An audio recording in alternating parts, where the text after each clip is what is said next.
E nós vamos falar agora de coronavírus do lado da saúde. Nós estamos em contato com o Dr. Gesmar Rodrigues Silva, que é coordenador do Departamento Científico de Imunodeficiências da ASBAE, Associação Brasileira de Alergia e Imunologia.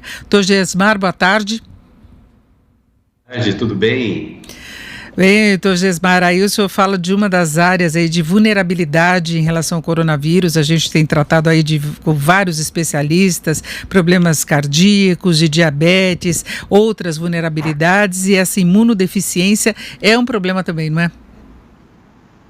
Sim, os pacientes com imunodeficiência primária, eles têm um defeito genético no seu sistema imunológico. Então, a maioria desses pacientes tem um risco aumentado de contrair infecções habituais e também infecções diferentes. Além de também ter um risco aumentado de desenvolver fenômenos autoimunes. Esses fenômenos autoimunes fazem com que eles tenham uma reação exacerbada dessa fase tardia da doença, que é o que leva a um quadro grave inflamatório no pulmão. Então, a gravidade viria exatamente dessa imunodeficiência que acelera a reação do organismo. Isso. Na verdade, a imunodeficiência ela predispõe o organismo ter mais infecções. Então, ele facilita. Eu não tenho uma defesa adequada. É como se fossem as Forças Armadas do nosso país. Eu tenho uma parte para combater pelo ar, que é a aeronáutica, uma parte para combater pelo mar, que é a marinha, uma parte para combater pela terra, que é o exército. O sistema imunológico funciona da mesma forma. Então, eu tenho sistemas diferentes para combater diferentes tipos de micro-organismos. E muitos desses sistemas são utilizados para combater os vírus. E esses pacientes acabam não tendo um sistema de combate ao vírus muito bom, fazendo com que o vírus se prolifere neles com uma maior facilidade, com maior intensidade. E aí, nesse caso, um dos tratamentos que estão sendo aí testados é a possibilidade de pacientes que já foram infectados doarem o sangue a partir desse material, os laboratórios desenvolverem. O plasma está sendo utilizado de uma forma geral, mas nesse caso especificamente é diferenciada a utilização? Então, não, para eles utilizaria da mesma forma. O uso do plasma hiperimune são pegar pessoas saudáveis. As pessoas saudáveis vão produzir anticorpos contra o vírus. E esses anticorpos vão ajudar no combate aos vírus. Não totalmente, porque o vírus ele fica dentro da célula. E ao ficar dentro da célula, o anticorpo não consegue entrar dentro da célula. Mas quando o vírus, ele como se ele arrebentasse a célula e ele migra para outra célula para poder fazer a infecção. Então, nesse momento, efetivamente, os anticorpos ajudam a neutralizar o vírus e evitar que ele infecte novas células. Então, é uma ajuda muito boa o uso do plasma hiperimune no combate ao vírus, ao coronavírus. Agora, e aí a gente tem que pegar os pacientes que já têm os anticorpos. Agora, no caso da pessoa que toma medicação por causa de outras doenças e o imunodepressor, como é que fica nessa situação? Essa situação. Alô? Então, os pacientes que têm outras doenças e que necessitam de usar os imunossupressores, eles vão ter que realmente manter essa medicação, porque se ele não utilizar a medicação, ele vai ter outros problemas referentes à doença de base, que também podem levá-lo à morte, inclusive, casos graves. Então, o que a gente recomenda para esses pacientes com deficiência secundária é que realmente eles respeitem o isolamento, façam o isolamento, e caso haja necessidade, se eles se infectarem, aí as opções de tratamento que nós temos hoje são muito poucas. Os estudos ainda não mostram um tratamento que seja 100% eficaz. E o plasma hiperimune para esses pacientes seria uma excelente opção, porque dentro do que temos de tratamento hoje seria efetivamente o mais específico para o coronavírus. Mas esse quadro seria um dos que recomenda o uso de corticoides que também estão sendo aplicados no tratamento, porque muita gente fala da cloroquina, mas tem antibiótico no meio, tem corticoide, tem uma série de coisas. Sim. Quando o paciente ele está num quadro grave, o que acaba levando o paciente à insuficiência respiratória importante é um quadro de inflamação pulmonar. Então, é como se eles tivessem uma ativação do sistema imunológico excessiva, desorganizada. Os corticoides, eles são utilizados para reduzir esse processo inflamatório que ocorre de maneira exagerada. Então, eles são utilizados de rotina nesses quadros de insuficiência respiratória grave e também tem sido utilizado nos pacientes que têm o coronavírus com esse quadro inflamatório pulmonar grave. Então, vários estudos estão sendo feitos utilizando a associação dos corticoides.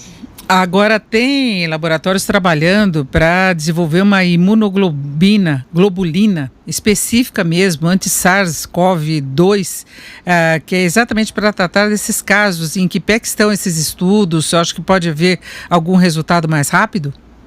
Então, assim, são dois tipos de estudos. Um é o que nós até comentamos, que é o plasma hiperimune. Então, são pacientes que já tiveram o quadro de coronavírus, eles já se imunizaram, têm os anticorpos contra, e nós vamos separar os anticorpos desse indivíduo. Só que nós não conseguimos separar tudo. Então, essa imunoglobulina vai ter o anticorpo corona, mas vai ter alguns outros anticorpos. Existe outra forma de tratar, que é feita com anticorpos monoclonais. São anticorpos específicos para um determinado vírus. Hoje, de rotina, nós utilizamos um que é o palivizumab para o vírus sincicial respiratório nas crianças. Então, o objetivo seria desenvolver um anticorpo monoclonal específico para o SARS-CoV-2, que é o causador da Covid-19. E esse anticorpo, aí sim, seria muito mais específico e utilizado para a gente ter a prevenção e até mesmo o tratamento do quadro. Mas ainda é muito inicial. Esses estudos demoram em torno de 12 a 18 meses para você ter a conclusão final deles. Agora, doutor Gesmar, a pessoa que normalmente tem muitas alergias relacionadas às vias respiratórias, ela está mais vulnerável? Um caso assim, inclusive em alguns casos fica difícil identificar se começa a apresentar os sintomas de Covid, contaminação do coronavírus, ou se é alergia mesmo, rinite e tudo mais. Sim, então, os sintomas da rinite alérgica, eles são bem diferentes dos sintomas do Covid. A rinite alérgica, ela se caracteriza principalmente por prurido e espirros, que é coisa que nós temos muito pouco na Covid. Então, a Covid, o paciente tem mais tosse e dor na garganta, coisas que nós não temos na rinite alérgica. A rinite alérgica, você tem muito pouca tosse e você não tem dor na garganta, enquanto na Covid-19 isso é o padrão. Já os pacientes com asma, eles já têm um processo inflamatório pulmonar.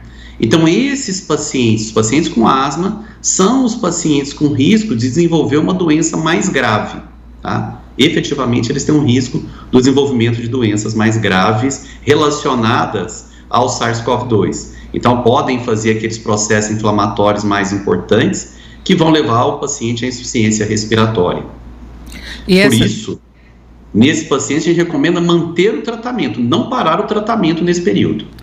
E essa época do ano é mais complicado, vai ficando mais complicado agora, não? Isso, o outono para a gente no Brasil é a pior fase.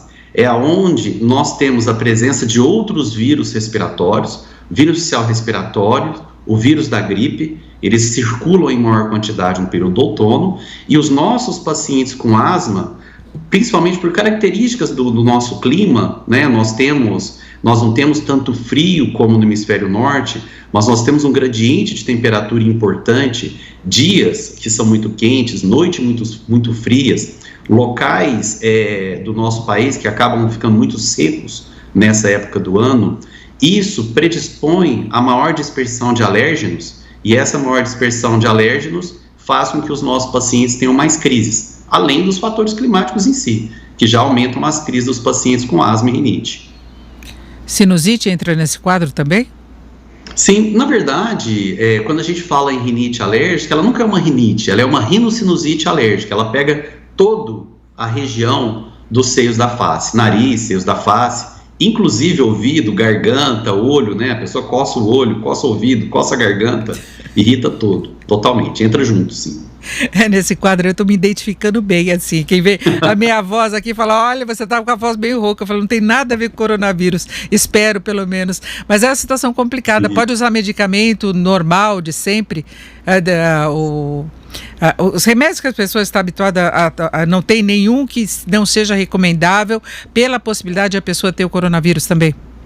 Não, na verdade, a recomendação é que eles usem os medicamentos de controle no dia a dia normalmente. Existe uma recomendação tanto da ASBAI quanto da Academia Americana e da Organização Mundial de Saúde para os pacientes com asma, que nesse período de piora do coronavírus, que não se faça o step down, ou seja, redução de dose nos pacientes com asma, que nós mantenhamos os pacientes estáveis, que não é o momento, porque nesses pacientes com asma a gente vai ajustando dose, né? E que esse momento não seria um momento de ajuste de dose. Esse momento seria um momento a gente manter o paciente estável para que ele possa ficar bem. Então, a asma, o recomendado é que ele mantenha a medicação, mesmo sendo um corticoide inalatório. O corticoide inalatório que é utilizado para asma é diferente do corticoide oral em altas doses, que pode levar realmente a uma supressão do sistema imunológico. Então, esse corticoide inalatório que a gente usa para asma, esse deve ser mantido. A mesma coisa os medicamentos para rinite. Quem faz o uso crônico das medicações tópicas nasais ou de antihistamínicos, podem manter esses medicamentos sem problema. E nós temos uma outra questão aqui, que é até de um internauta. As pessoas que têm problemas em relação à imunidade, pode dar o falso positivo no exame? Então, não, na verdade não. Nós temos pacientes que têm o que nós chamamos uma produção de anticorpos muito aumentadas. Mas esses anticorpos muito aumentados, eles não são específicos para o vírus. Nós temos hoje 2 tipos de teste para o coronavírus. Um tipo que é o RT-PCR, onde você detecta a partícula do RNA do vírus. E nós temos um segundo tipo de teste que detecta anticorpos. Então, algumas vezes, esse exame dos anticorpos, eles podem dar uma reação cruzada com algum outro vírus muito parecido. Só que hoje, os testes são tão recentes e nós efetivamente não temos estudos de longo prazo com ele, que nós não sabemos a real sensibilidade e especificidade desses testes. A gente acredita que não, que é mais fácil ter um falso negativo do que eu ter um falso positivo. E na verdade são pessoas que estão expostas a outras doenças também, que não apenas o coronavírus, há problemas aí que nós estamos esquecendo em relação à febre amarela, em relação a sarampo, em relação a outras doenças também, não é? Sim, nesse período agora nós temos a incidência de outras doenças, como eu falei, respiratórias, mas nós temos um período de chuva que está mantido um pouquinho mais. Então, por exemplo, na minha região aqui, o número de casos de dengue aumentou muito. E o paciente com dengue, muitas vezes, o que ele tem? Ele tem febre, ele tem mal-estar, ele tem dor no corpo, e isso acaba no início fazendo uma...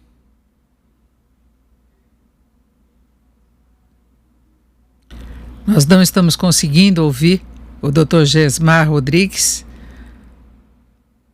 Perdemos o contato mesmo, ele estava dando explicações em relação a como fica a situação das pessoas que têm imunodeficiências, né? Ele deu vários esclarecimentos e alertava para essas doenças que nós temos ainda correndo em paralelo ao coronavírus. Já vi um alerta em relação a sarampo, a recomendação de vacina, nós temos problema seríssimo de dengue, as pessoas têm que tomar cuidado em casa também com relação a isso.